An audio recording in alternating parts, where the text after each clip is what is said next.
Hi friends, welcome to Maha spicy kitchen. இன்றைக்கி நம்ம ரொம்பவே ஹெல்த் பெனிஃபிட்ஸ் இருக்கக்கூடிய பீர்க்கங்காவோட தோல் துவையல் தான் இன்றைக்கி பார்க்க போகிறோம்.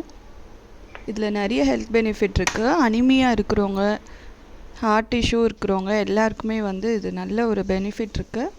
இது எப்படி பண்ணுறதுன்னு பார்க்கலாம். பீர்க்கங்காய் தோல் சீவி தோல் எடுத்து வச்சுருக்கேன். ஒரு 3 பீர்க்கங்காய் இருக்கும். மேலே இருக்கிற அந்த கருப்பு மட்டும் எடுத்துருங்க. எடுத்துகிட்டு அந்த தோலை நல்லா சீவி கழுவி வச்சுருக்கேன். அப்புறம் உப்பு, கல்லுப்பு எடுத்திருக்கேன்.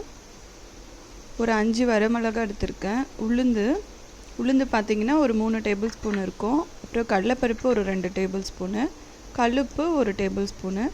அதுக்கப்புறம் கொஞ்சமாக, அதாவது நீங்கள் அந்த நெல்லிக்காய் சைஸை விட சின்னதாக புளி எடுத்து வச்சுக்கோங்க. இப்போ நம்ம இதை தாளிச்சிக்கலாம். கொஞ்சம் எண்ணெய் விட்டுக்கலாம். இந்த துவையல் பார்த்திங்கன்னா உங்களுக்கு சாதத்தில் சுட சாதத்தில் நீங்கள் அப்படியே பரட்டி சாப்பிட்லாம்.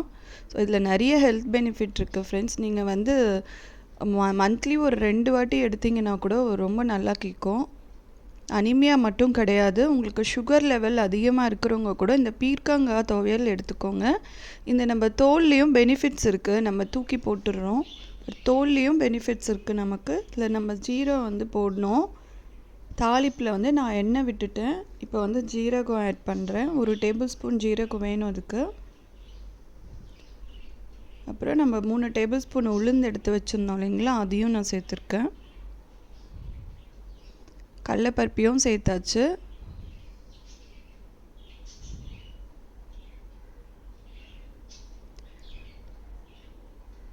நீங்கள் இது ரசத்துக்கோ தயிர் சாதத்துக்கோ கூட நீங்கள் வச்சு சாப்பிட்லாம்.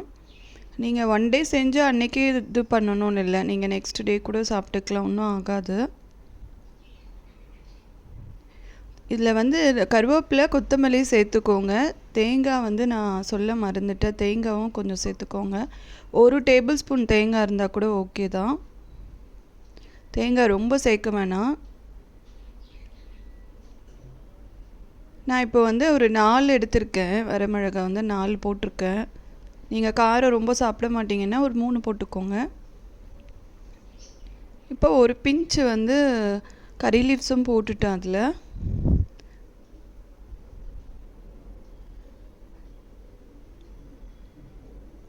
இப்போ நார்மலாக துவையல் செய்கிறவங்களுக்கு தெரியும் எப்படி பண்ணணுன்றது. நம்ம வீடியோஸ் பார்த்திங்கன்னா ஸ்பெஷலி ஃபார் பிகினர்ஸ்க்கும், இந்த பேச்சுலர் குக்கிங் ஸ்ட்ரகிள் பண்ணுறாங்கள்ல அவங்களுக்கும் தான்.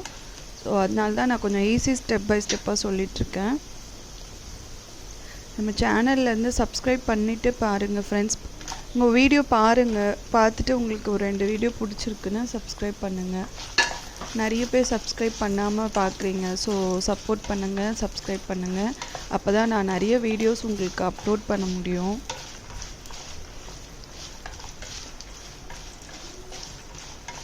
ஸோ இதில் ஒரு 1/2 கப்பு தேங்காய் எடுத்து வச்சுருந்தேன். தேங்காய் சங்க்ஸ் ஒரு 1/2 கப் எடுத்து வச்சுருந்தேன். அதையும் நான் இதில் சேர்த்துட்டேன். அடுத்து நம்ம இதில் கல்லுப்பு, புளியும் சேர்த்துக்க போகிறோம்.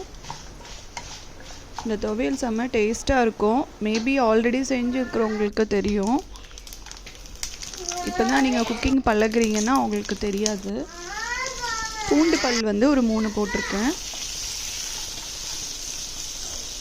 எப்போவுமே நீங்கள் ஹை ஃப்ளேமில் வச்சு நீங்கள் இந்த தாளிப்பு ஐட்டம் பண்ணாதீங்க, மீடியம் ஃப்ளேமில் வச்சு பண்ணுங்கள். இப்போ நம்ம தோல் போட்டுட்டு நல்லா ஃப்ரை பண்ணி எடுத்தாச்சு, ஆற வச்சாச்சு. ஆற வச்சு மிக்ஸியும் பிடிச்சி எடுத்துட்டோம் நம்ம இன்றைக்கி.